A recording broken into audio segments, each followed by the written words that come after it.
get us underway with our very first session here this morning. As I mentioned, we're going to be looking at young people to start us off this morning. So our first session of the day is the future generation of circular economy entrepreneurs. Through Circular Glasgow work, as well as supporting businesses to adopt circular economy principles themselves, we aim to work with the business community and public sector to embed the development of new circular economy skills and thinking into the next generation of business leaders, designers, and innovators. Now, we know that at least 85% of the jobs over the next 10 years have not been invented yet. And I think one of the magical areas around opportunity for our young people is what's going to come through as a result of businesses pivoting out to a more circular economy approach. And there are going to be many exciting roles across many sectors. So I think this is going to be a really dynamic session. Now, as part of the Chamber's COP26 activities I mentioned already, we are intending and going to deliver a whole legacy around education for the city, and we're very excited about this. It's where we're going to merge two of our heartbeat agendas in the Chamber, which is developing young workforce, which is all about industry engagement with education and influencing the school curriculums, and also our circular economy ambitions as well with the business community. And we're going to give birth to My Climate Path, where we're going to inspire our young people to really dig in around the STEAM subjects particularly, and to show them through industry engagement and a suite of My Climate Path heroes how they can actually come through and into the workforce, into the next generation roles around this space. So there's lots and lots of opportunity to engage in a positive way and actually make a meaningful difference for our young people. And as we all know, as a result of the pandemic crisis, this is one of the biggest hit areas, our young people. So it's great to be able to make some way to contribute to this. I'm delighted to introduce our first three panellists. So first of all, we have Geoff Leask, who is the Chief Executive of Young Enterprise Scotland. Geoff has over 17 years' experience of working in the youth enterprise arena, and before joining Young Enterprise Scotland, he spent 14 years with the PSYBT. This included 8 years of regional responsibility before joining the senior management team and ongoing serving as the director. One of his key objectives since joining YES was to develop a new programme to develop entrepreneurship activities. So we're looking forward to hearing Geoff's contribution on that. Next up, we've got Kate Chambers, a trustee for the 2050 Climate Group. Kate's been an active volunteer with 2050 Climate Group since 2017, supporting with branding and communications and growing the charities network. Over the past few years, she has been an integral part of the operational team delivering the 2050 Climate Group's flagship Young Leaders Development Programme. In her day job, Kate is also a senior consultant at Resource Futures, and she's got loads of experience working on projects related to the circular economy, reuse, recycling, and so on. So we're again looking forward very much to Kate's contribution. And last but by no means least, we've got Anthony Burns, Chief Operating Officer for ACS Clothing. Tony's a recognised champion of sustainable fashion, and I can see he's sporting some of that right behind him here this morning, including a dicky bow. It's been developed to have a global centre of expertise in the servitisation of rented garments. He's an engineering graduate with a master's in logistics and also an MBA, and he's dedicated to both his and his team's continuous professional development. His personal mission is to improve the sustainability of the fashion industry, and we all know how much that industry is actually causing challenges for our climate just now. So a very warm welcome to all of our panellists here this morning. Now, I'm going to come to you all with the very first question the same and ask you to just tell us a little bit about your organisation and the importance of circular economy and how it plays in your organisation. And then I'd like you to tell us a little bit more, Geoff, in the first instance, about how the Circular Economy Challenge programme that you've delivered with primary school pupils across Glasgow has been going and what you've learned as a result of that engagement. So, Geoff, I'm going to come to you first, please. Thank you very much, Alison. A lovely warm welcome to everybody, and thank you very much for inviting me along.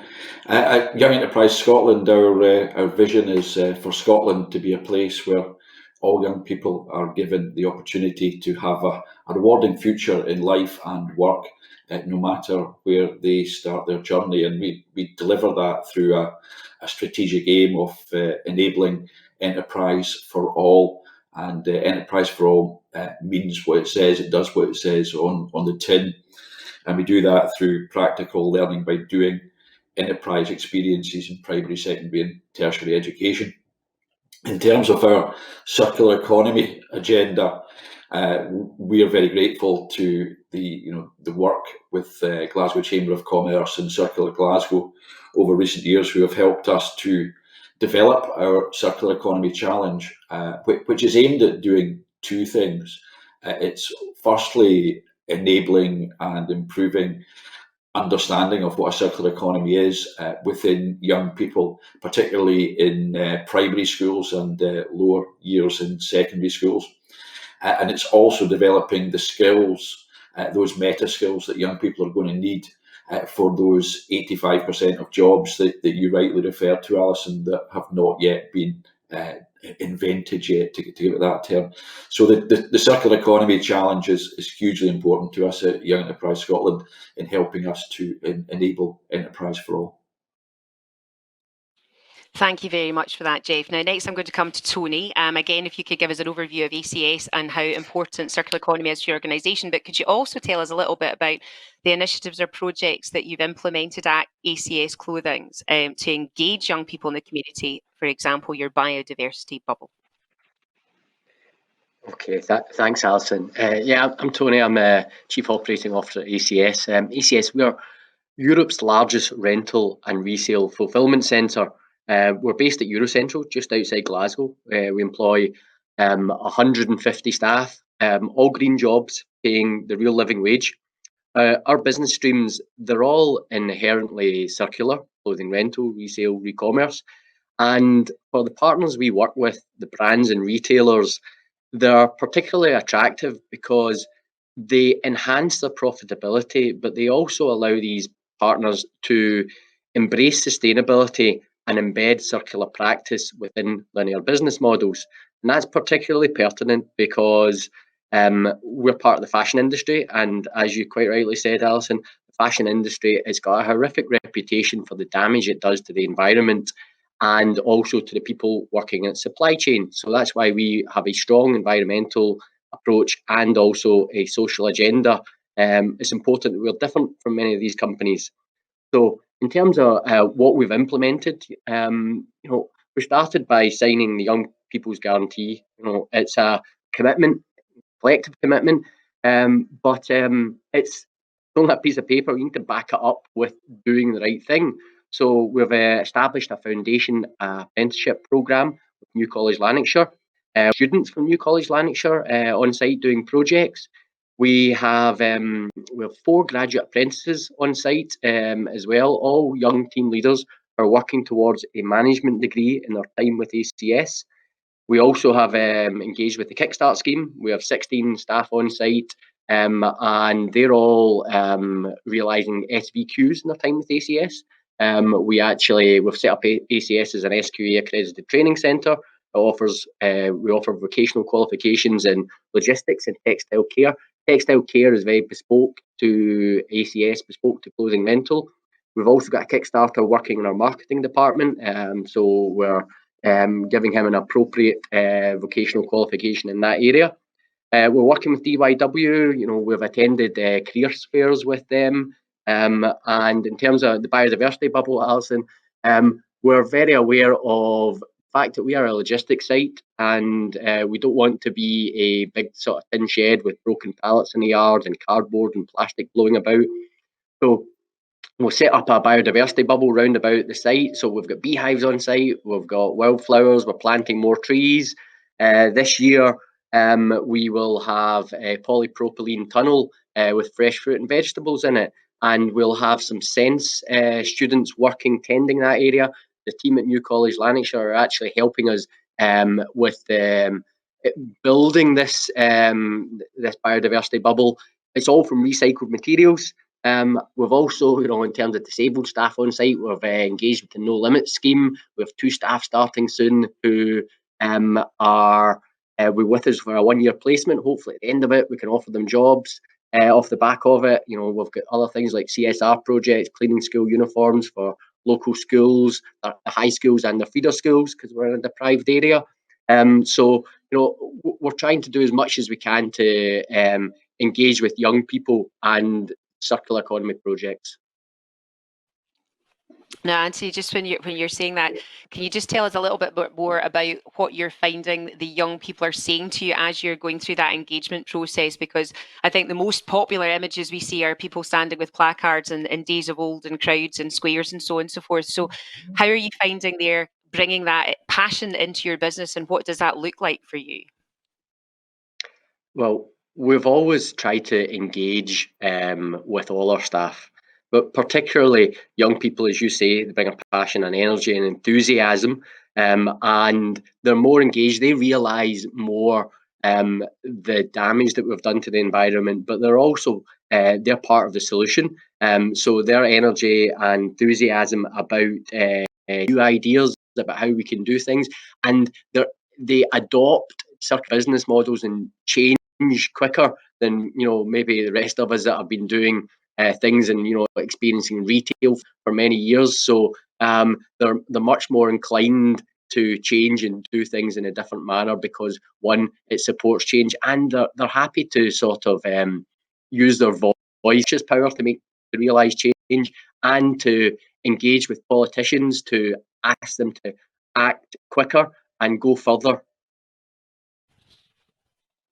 Thank you very much indeed. And then our third panelist this morning here is Kate. And Kate, we're delighted to have you also here. I'd love you to give an overview of actually what 2050 Climate Group is, because I don't know that everybody will be aware of that, and actually the importance that a circular economy plays within that organisation first, please. Good morning, everyone. It's great to be part of this panel discussion. Thanks very much for the invite. So 2050 Climate Group is a youth-led climate charity that empowers 18 to 35-year-olds to take climate action in a way that's meaningful to them. So we empower, equip and enable the young people that engage with our Young Leaders Development Programme to think about where they have the agency to make change, whether that's in their personal life or on a community level, whether it's in their professional life, so that could be in their workplace, but also maybe in the institutions that they're a part of. So perhaps they're at college or university and they're thinking about how they can improve sustainability across these big institutions. And then the final sort of sphere of influence that we look at is the political sphere, so encouraging our young leaders to think about how they can use their voice within that political sphere to actually make meaningful change. And I think the main thing that the 2050 Climate Group's really successful at is giving young people the confidence to actually go forward with their own ideas and their own ambitions. And we see that so much when it comes to circular economy. So we actually have one of our board trustees who is a young female entrepreneur and has set up a company called Wreath, which is digital passporting for reusable packaging. And actually, she set up the company just before the pandemic hit, which turned out to be perfect timing. At least someone got something positive out of it. But looking at reusable PPE and how that can be tracked through big systems to actually be cleaned, repaired and reused. And her digital passporting technology means that all of that material can be tracked through the system. So that's just one example of where she sort of started looking at packaging. Then the pandemic came along, and because the business was so young, really agile, it could sort of adapt to this this new issue.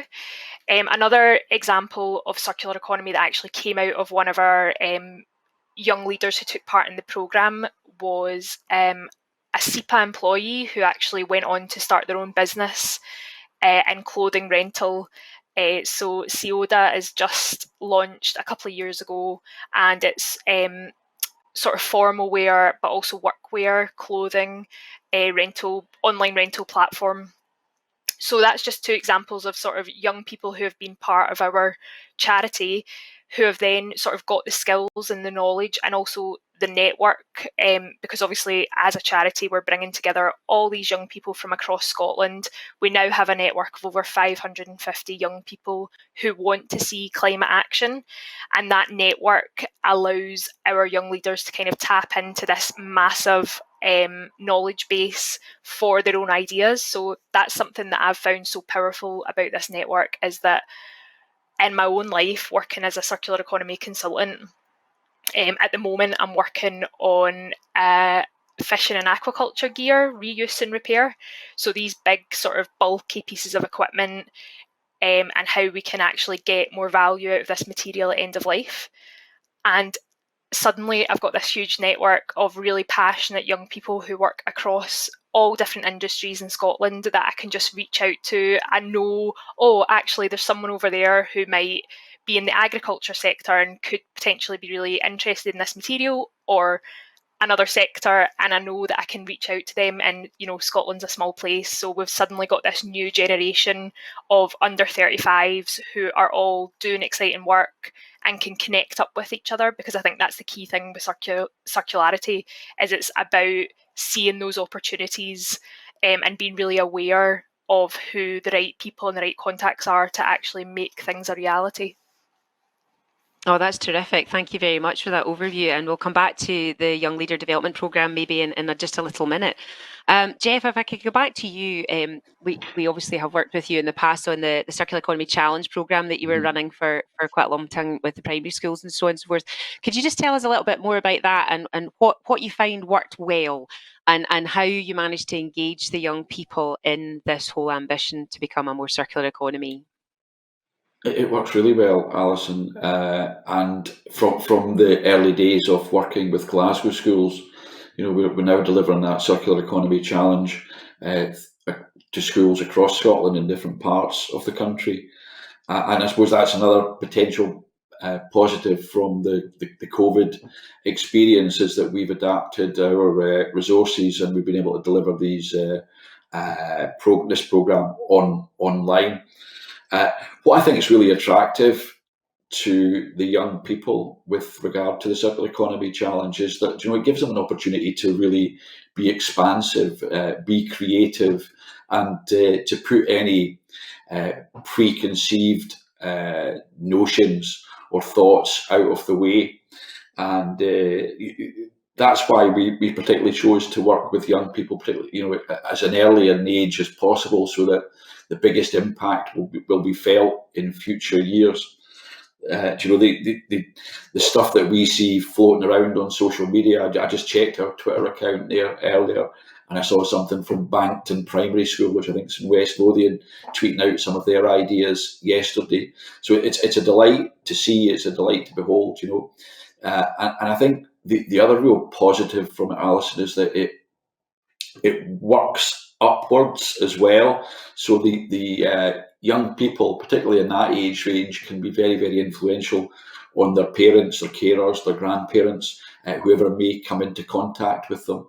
And as much as the ideas in the main will potentially not go very, very far, but the creativity that's there, and some of these ideas that we see are really, really strong. So it really is great, and we want to do lots more with that Circular Economy Challenge across not just the Glasgow area, but further across Scotland. Thanks, Geoff. Now we've got our first question from the floor, which is indeed from our Chief Executive, Stuart Patrick. So, Tony, you mentioned when you were speaking within your organisation, you referenced green jobs.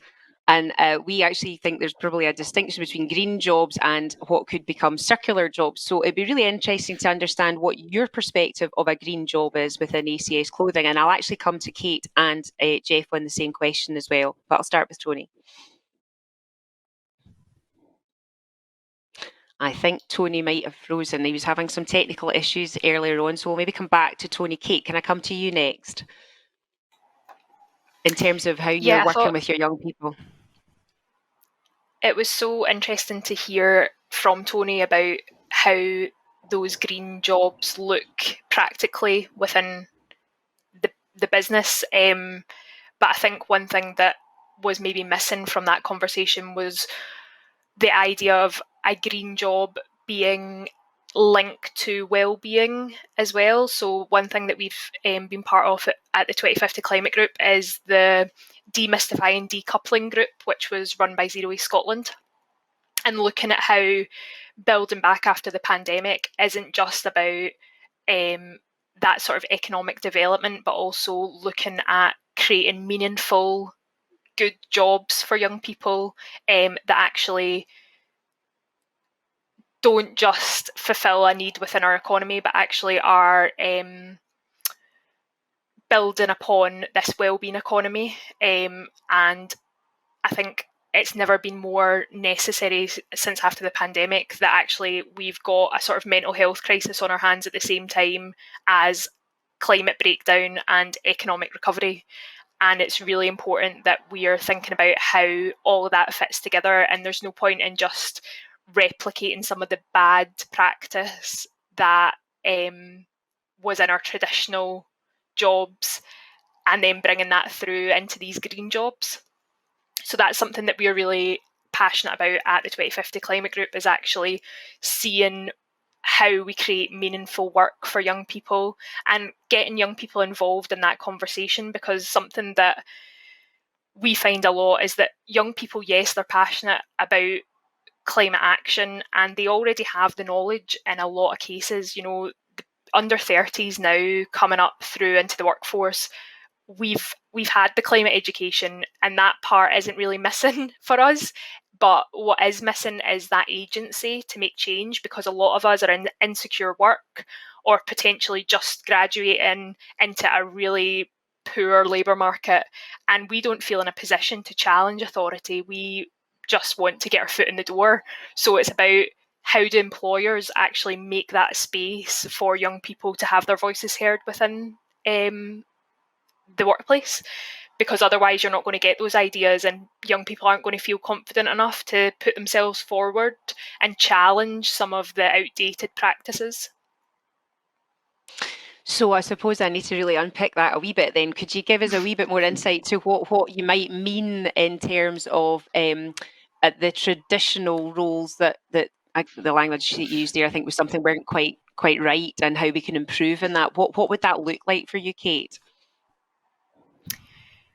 So one thing we've seen from quite a few of our young leaders through the development programme is that when they've taken their skills back to their workplaces, they very much push to be part of the decision-making teams. So, for example, one of our young leaders works for a large food manufacturer, and their sort of sustainability team was very much their sort of top people within the organisation. So it was like from different departments, it was sort of like the heads of all those departments were together in a room talking about the sustainability of the organisation.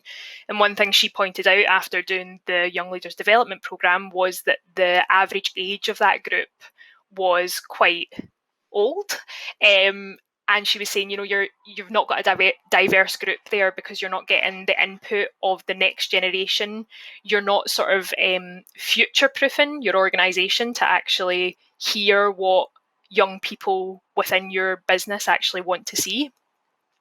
So that was something then that from her presenting that back, quite a few of our other young leaders took that to their big institutional organisations to say, you know, have you thought about looking at the age range of decision makers within your business? And one thing I've found so surprising since I've become a board trustee with the 2050 Climate Group is it's less than 3% of UK charities have anyone on the board that's under 30. So when you think about, especially when you're talking about climate change, it's us who are going to feel the brunt of any strategic decisions that are made by board and by industry leaders at the moment, but our voices aren't represented in that space. So that's kind of what I meant by the traditional hierarchical structures, is that, you know, understandably, we come out, we graduate from college or university into employment, and we're on the bottom rung of the ladder, but it means that it'll take 10, 15 years before we're in a position of authority. And it's about actually how do you make sure that those voices are in the decision-making process or even just represented at some level within your organisation. Thank you, Kate. That's a very thorough response. Now, Tony, you're back in the room and I see you crystal clear, so I hope your tech's doing okay there. It's horrible when that happens. For you, you have my complete vote of sympathy for that. The question was actually originally geared to you in the first place, which was, you mentioned green jobs specifically within ACS, and again, we have quite a lot of clutter in the never mind in the landscape. We've got a lot of clutter, literally in our language around how we're talking about climate change and circular and green and so on and so forth. And Stuart was asking, for you, what does that mean for you, a green job in ACS clothing? Well, it's interesting whether there's a subtle distinction between green job and circular job. Certainly, we would view a green job as one which allows for the sort of decoupling of economic growth and extraction of natural virgin resources. What we hopefully offer via our circular business streams is something which does that, and it does that for the fashion industry and retailers, which have got they have a thirst for natural resources. So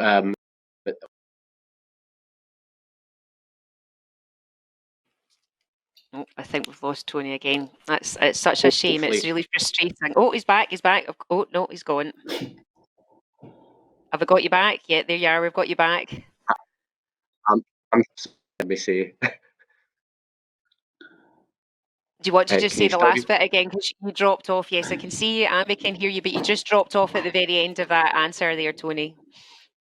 Yeah, I was saying that from a partner perspective, if we can make awareness of circular business models grow, then it will undoubtedly support one's goals in terms of trying to mitigate climate change. So, the growth of these green jobs at ACS, social agenda, where we have a variety of who are actually, being paid the real living wage and getting learning and development as ACS grows. Okay, thank you. I think we got that. We got all that in this time. Geoff, what about yourself? Green jobs, circular jobs. What's that all looking like for you when you're in amongst the schools? Well, for us, when we're working with young people, and we go back to that point you made earlier, Alison, around about potentially 85% of the jobs that these young people are going to do in 2030 are not yet being defined as such. So it's a difficult one for us to be focusing on what the practicalities of those are going to be, and also the nature of them. So our focus is very much aligned to developing the skills that are the meta skills, to refer to that again, that these young people are going to need at the point when they enter that workforce. But I do know that through our work with young people further up the age ladder, particularly those in colleges of further education, where we do a lot of work, and we've just finished off a project, the Social Innovators Challenge. These young people are particularly looking for a role, a place to work that is an inclusive place, that is a diverse place, and something that has that green feel to it. Something they might not know all the terminology, but they know what they want out of life, and I think that's very, very important to note. And just picking up on a point that Kate mentioned earlier, as a charity that works with young people, I agree completely with what Kate said around about the number of organisations, particularly in the third sector, the charity sector, that don't have connectivity to young people, where the policy that we implement is going to have such a huge impact. So I'm delighted that that's why we have our Youth Voice initiative, which includes a youth advisory group for the organisation. And then we've also got it that we will have 2 trustees who will be under the age of 30, who will be given full support through Young Enterprise Scotland to make sure that they become influential in the strategic direction of YES, and they'll be full directors. They will have a 3-year post on the board, and they'll also get mentorship through that. So I think it's vital that organisations like ours have a close connectivity to the people that we serve, in our case young people, and a close and a ability for them to shape the direction of the organisation. Thanks, Geoff. And just we've got a question in from Martin Cambridge from Skills Development Scotland, and he's just asking, do you see apprenticeships playing a key part in moving forward with green and circular jobs? And I'm going to ask that of you first of all, Geoff. I see we have lost Tony again, so if he comes back in, I can go back to him. I know he's certainly working with apprenticeships at the moment, which is great. But if you would like to just give your views on that, that would be really helpful. Whether it's, I think apprenticeships have a big role to play.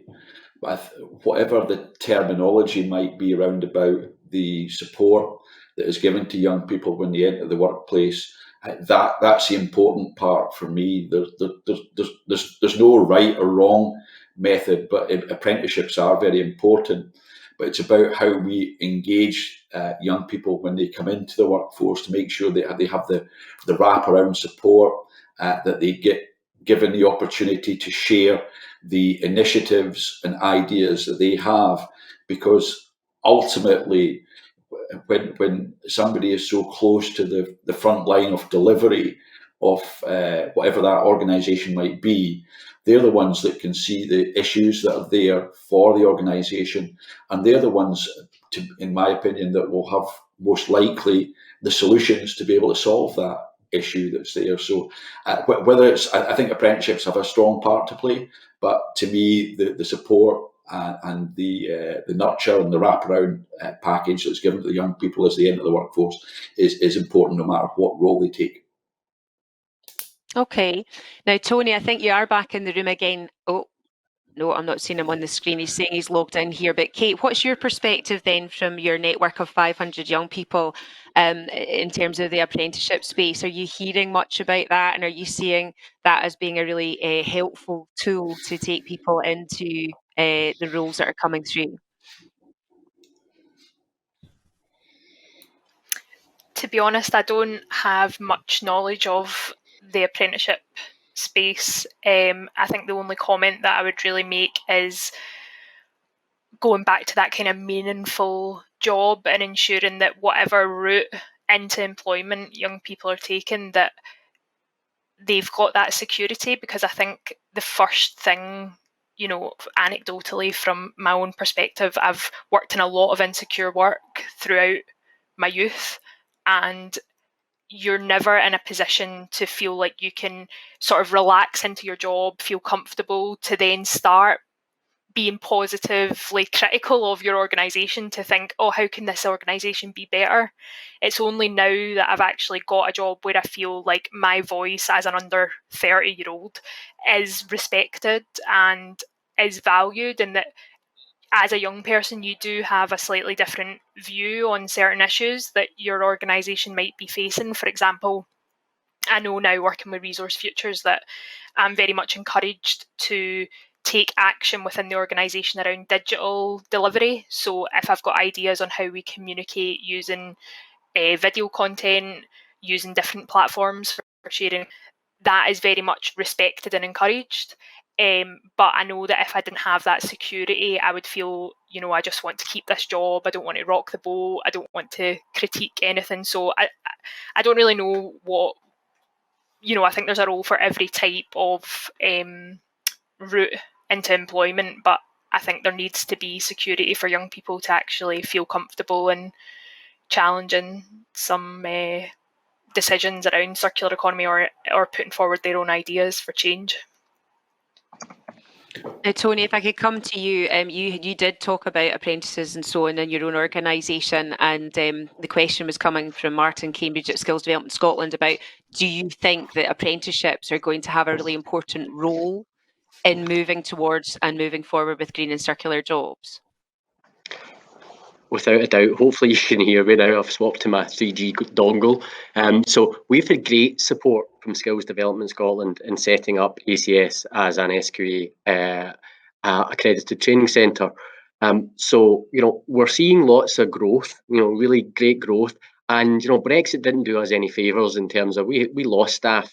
And we basically need to create our own talent pipeline. And the only way we're going to do that is by actually training staff ourselves. So we have, the different vocational qualifications, modern apprentices. So, it's our local communities and school leavers that will be the ACS staff for many years to come. So it's crucial for us. And Jamie Cook from RSA is asking, what are the biggest barriers or indeed excuses? He does set it up at the beginning by saying there's much to be positive about, and obviously he's not wanting to be unduly provocative, but it is a helpful question to ask, which is, what are the biggest barriers or excuses that are stopping businesses and organisations from progressing and changing to circular economy practices from your perspective?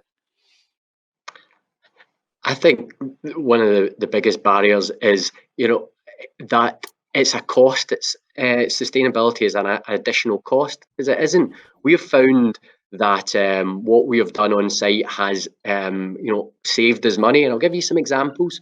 We changed all our lights on site from halogens to smart LEDs, and it saved us. We got a soft loan from Zero Waste Scotland on this front, and it saved us about £20,000 annually. But at the same time, we cut back on our CO2 emissions by 16 tonnes. So it's sustainability isn't a cost. It's actually, from our perspective, it's now our USP. It's what differentiates us from other businesses, 3PL type businesses, which are much, much bigger than us. We're still an SME, but what we do is different, and that's what makes us attractive to our partners.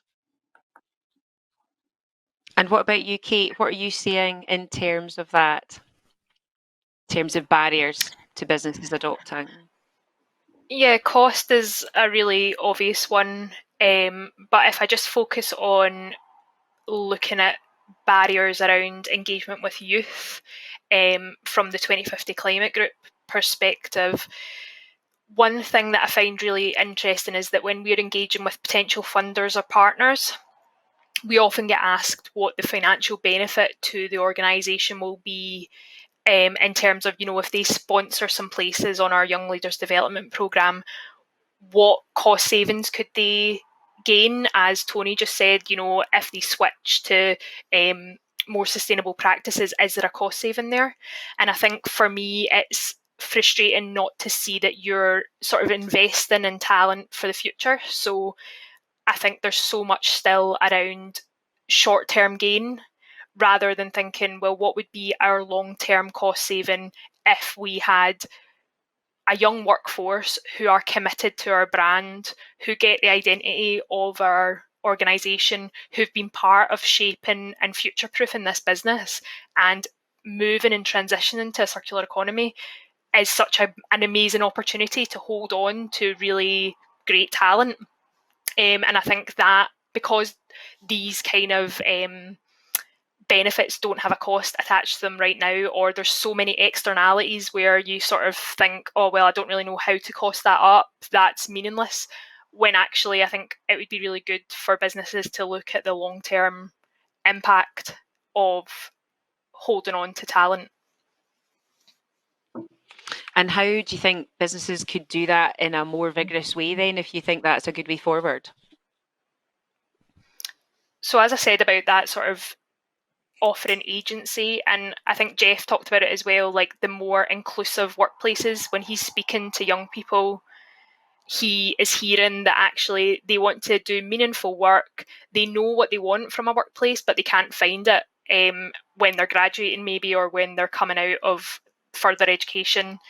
And it's about, I think it was Ernst & Young that did a survey of young people and young graduates, and actually found that although salary and security was still really important, the values of the organisation and the additional benefits. So one of the things that they actually introduced off the back of that survey was extended paternity leave, because one thing they found was a lot of their younger male employees were saying, why can't I be part of family life?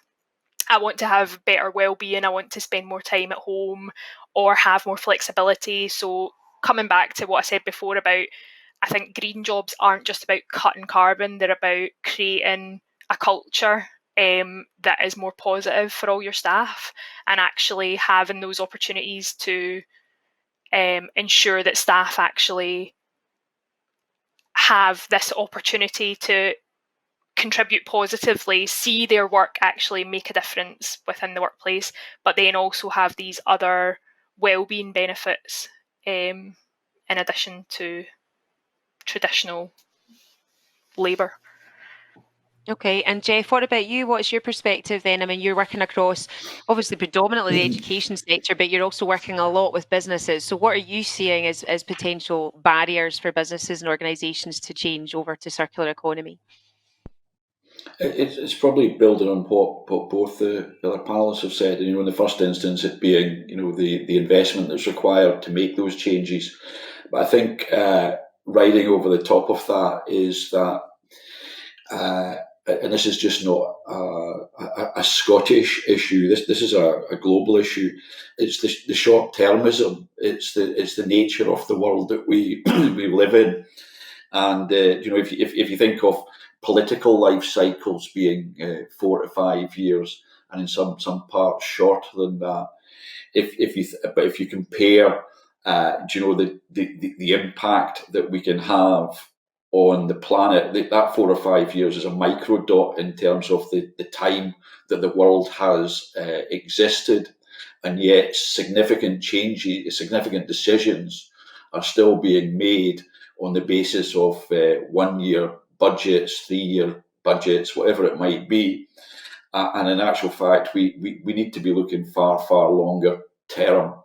And the more that organisations like the Glasgow Chamber and others can do to influence that scope, that horizon to be extended, then the better it will be for us all. And just also building on Kate's point roundabout, we started 3 young people this week through the Community Jobs Scotland scheme, and they will have meaningful and valued work. But the reason they come to us is that we give them that values-based culture.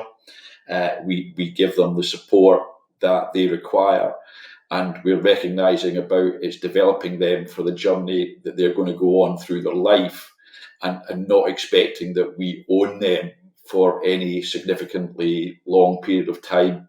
Our job is to, with young people as they enter the workforce, is to make sure that they become a better example of themselves, or a better person at the point that they leave, whether that's in 1 year, 5 years, or 10 years, to progress in their career and their life. Now, Kate, if I can come back to you, you've got lots of insight across both businesses and young people from the work that you've outlined today.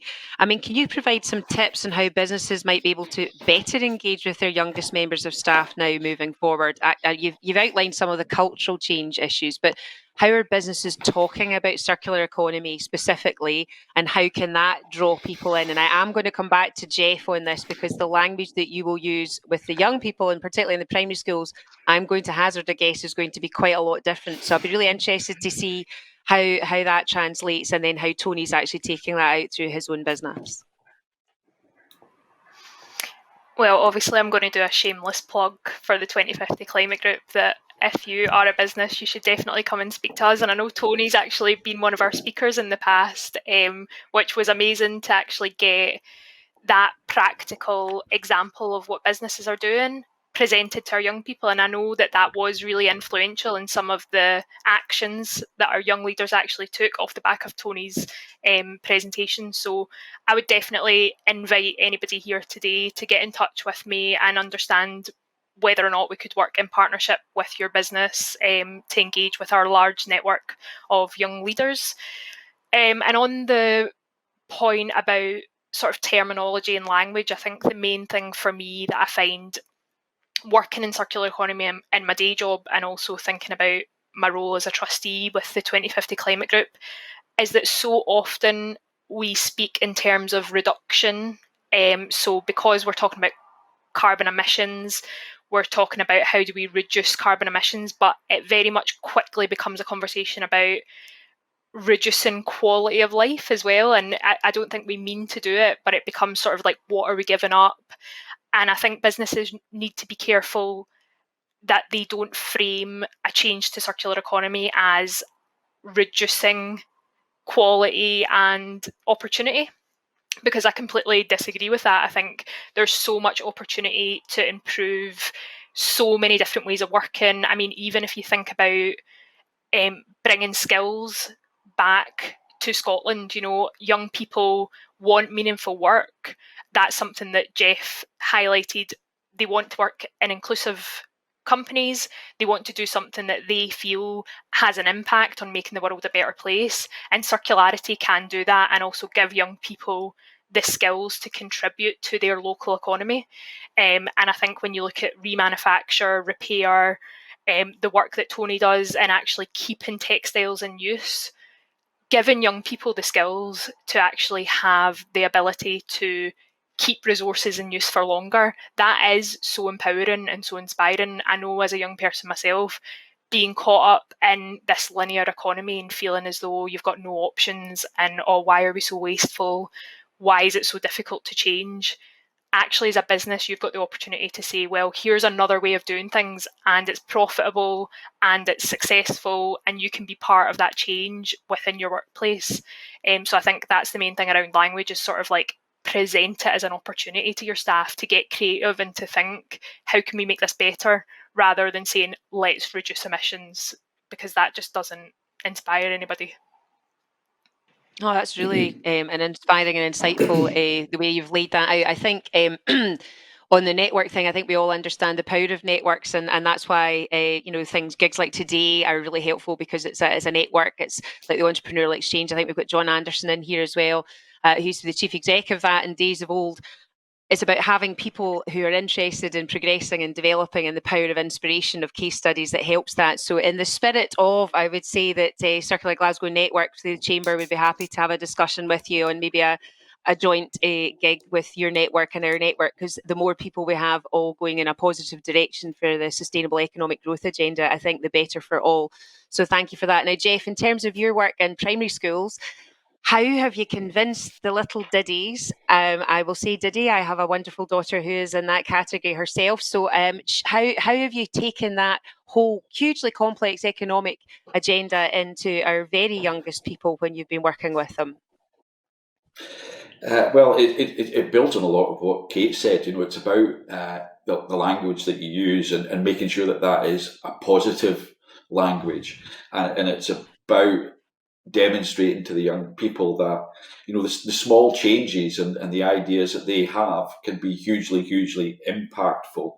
And it's also about making sure that when we use case studies in the Circular Economy Challenge in primary school, that we give them something that is, you know, we use clothing examples on significant number of occasions, but it's about something that they can relate to, something that can see the reason behind. And, you know, if they can see that it's achievable and that it's going to make a difference, then that really works. And it's the old starfish story, you know, the young child on the beach, where there's been thousands of starfish washed up in a storm, and that as a young person throwing the starfish into the sea, and the older person on the beach, the grandfather says, you know, why are you throwing that starfish back into the sea? There's thousands of them. You'll never make a difference. And he says, well, I've made a difference to that one there. It's about collective achievement. And when you see, and I think you've been to some of the events that we've had, Alison, particularly with you know, the primary students, the innovation, the creativity that they have is probably one of the nicest things, it's most impactful things that you can ever see. And if you can harness that in a very positive way, that will be the shape of those young people for their years ahead, in terms of their aspirations around about, you know, circular economy and the type of world that they want to live in. So that's why I think it's particularly important that we engage with these young people as early as we possibly can. No, that's lovely, and I do love the starfish analogy, as I do love the expression microdot. I'm going to steal that one from earlier on. Now, Tony, what about in ACS? what kind of tips have you got for businesses in terms of how to invite the best talent in, I suppose, is one bit, but also what the benefits are for them? Because there must be many benefits, and how you articulate that, I'm guessing, is going to be really important. Yeah, it's a good point. I think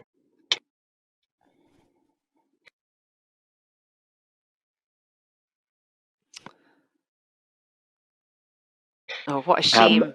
We've got you back. We lost you there. We lost you. So you might have to start again with that. Yeah, I was saying that Geoff and Kate touched on culture. Culture's hell of important in terms of, not in terms of society, but in terms of the whole business culture. And we're talking to lots of brands and retailers as we try to grow. We've got a partner in the US that when they're talking to UK brands and retailers, they recognise that sustainability is actually important as in the US, but sustainability is actually driving change quicker than things like, which from a retailer perspective is actually really strange to hear, but they're saying that sustain approach is actually, it's influencing change with circular business models. So having the right culture, the set towards these things and how they can make a difference to the environment and to the people working for the companies themselves is really profound. So for everyone at ACS, having that approach is integral to what we do and how focus. If we think about people and profit, we have tried to do the right thing in terms of people and planet, and we're actually starting to see some of the real profit being the right thing. I can look anybody in the eye and say that we're focused on people and planet, and that is actually helping us dramatically. Great, thank you. Now, if we were to start looking a little bit further ahead, I mean, we're touching on the importance of young people's skills, the jobs of tomorrow, and how that's likely to manifest itself coming through all the different sectors and businesses. If we were going to look at it the other way round, from an education system point of view, what do you think we should be looking at as a society in terms of embedding in schools and Scotland's education system to help build circular economy from a younger age? So I'm going to come back to Geoff with that one first. I think it's vital that it's in there, and that's why as part of our team at Young Enterprise Scotland, we now have 2, if not 3, people who were former teachers in the primary sector, because if we want to be able to effect change, if you're not within that education system like I am, and I'm not from an educational background, then you've got to have an understanding of what it is that the education system is trying to achieve through the E's and O's, the expectations and outcomes, of young people. And it's about making sure that the programs, the projects that we deliver don't get seen as something that's an additional piece, that's something just a nice to have. It's something that's up there as a wee bonus at the end of the term or something like that, that it actually gets embedded as part of that curriculum. But the onus is on us to make sure that we demonstrate that the work that we do is helping the young people and the education system to achieve what the education system is trying to achieve for young people. So I think there's a lot of responsibility on us to be able to push that forward. Question just to add to that is, do you think that the education system and our partners involved in education generally are going to be able to be agile enough to respond to this quickly enough, given the actual pressures that we're all under with the targets that everybody's being set?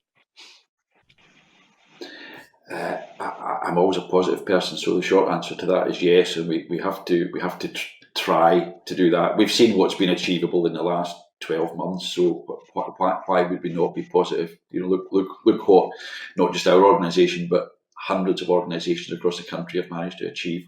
I've just got news this morning that we've managed to get 200 young people a level 6 equivalent of a higher in enterprise education in this year, which was unthinkable during the COVID pandemic, but we've managed it. So we adapted, and I think with a positive mindset, we can always look to do the best job that we can. Great. Well, we'll certainly be looking to you to help with our leadership in that space for sure. What about you, Kate? What would you say would be really essential for you to have embedded into the curriculum to help make some of this manageable and translate it into roles, genuine roles in the workforce? So if you don't mind, I'll just play devil's advocate a little bit around the education piece for schools. I think it's great to have ambition for the curriculum to include circularity, but I think there's already a lot happening within the education space around climate, and it's important that Curriculum for Excellence in Scotland does reflect circularity, but I don't think that's where we should be putting all our focus. And I suppose that's kind of where at the 2050 Climate Group, we are focused on these different spheres of influence, because so much time gets spent on talking about your time in school. But actually, if you think about it, just this sort of glib example, but if you're a school kid now and you're in high school, you might get a lesson looking at circularity and about resource use and how you can keep materials in play for longer. But then as soon as you leave that class during the pandemic, you see everybody wearing disposable masks that get chucked away after the first use. You don't really see reuse and repair and circularity in your daily life. So I think it's really important not to just think that we can tick a box and say we did some lessons on circularity and we got kids thinking about it, and then as soon it's quite demoralising to leave your class environment and not see it happening in the real world. And I think that's why it's so important to have that link up with business, with bigger institutions outside of school, to actually think, okay, who's doing what, where's the real change happening. And I don't know what it would look like in practice, but I think there's got to be more of a two-way education system where it's not just kids being told how to be more circular or being inspired to do that in the 10 years' time when they leave school, but actually how can older people already in the workforce, how can they change based on the knowledge that they're getting from younger people, or hearing how young people, like we hear about these climate strikers now and how inspiring they are, but if those young people don't see real change, then it just completely demoralises them, because they've spent so long talking about how important this is to them, but actually they don't see real change in their life. So yeah, just to kind of, it's not really answering your question, Alison, but I just wanted to kind of put that in there, that of course education at a young level is important, but we've only got 9 years left, so there's no point in waiting until the 8-year-olds of today are in the workforce, because it'll be too late. Okay, pretty controversial stuff in there, Kate, and certainly we would be coming at this certainly from the Chamber's point of view as a means of bringing our young people into the roles of the future around engineering, particularly manufacturing. So many of the things that we know will be coming, whether it's the design and development of the new aircraft that will go around the world and be able to sustain a long haul flight. They can't currently because we've not got it designed yet, just as one specific example. And the importance of some of the kind of fundamental education elements to actually and allow that to happen rather than necessarily specific lessons in the circular economy. So it's really interesting to hear the different perspectives in all of this. And Tony, what about you? I mean, you're already working a lot with the schools. You mentioned that before, but what would you like to see implemented in schools and the education system, particularly in this next 10-year period, to help us with the transition and accelerate that? Yeah, well, even before we get to schools, sustainability starts at home.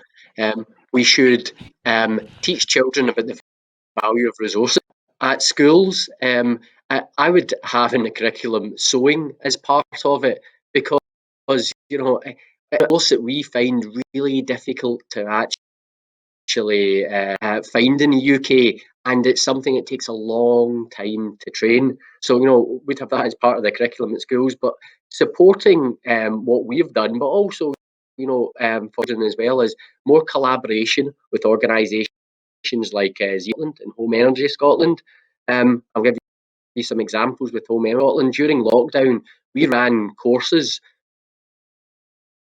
for all our staff, energy, water, and they were very, down to earth and very, practical, and they were, pertinent to our staff. They'd be, school children would be able to embrace all the things that we were told about, also because they're very simple, things that can do to save energy, water. So, all these into the curriculum. Thank you for that. Well, listen, that's been an extraordinarily comprehensive session that we've had there. I think we could probably be going on for quite a long time further, but I would like to just start to bring us to a close to this particular panel session. We've heard a little bit about sustainability and circular economy being a USP rather than a cost, and actually that's a really important mental set, I think, for everybody to have. And looking at the prospect of having more young people backing your business's brands and transitioning to a circular economy, and how to demonstrate that as an investment versus a cost, I think was being made as a point.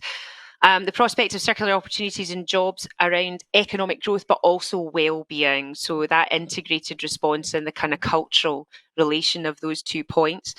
The importance for young people about the values of the organisation and security being important, and also flexibility and being part of creating a positive culture. The issue of short-termism, and particularly the political cycle, was mentioned, and I think Geoff referred to it as a microdot in terms of where all of this bigger picture stuff's going, and that actually we need to extend the horizon and be confident enough to be able to do so. And I'm absolutely confident that all the powers that be arriving in Glasgow later on this year will be making that absolute centre stage as an ambition. And the Chamber will obviously do its role as part of the city's host city status in that. Circular economy presenting a better way of working in business in terms of business doing meaningful business, and also the important contribution to its local economy and how young people can get involved directly in all of that. And then we had starfish analogy from Geoff in terms of the power of collective achievement, which I think is actually a rather nice pictorial way to sum up. And ultimately that having all of this intention and opportunity as embedded into the curriculum rather than a nice wee extra. And I think some of that can be done through the existing curriculum pillars as well.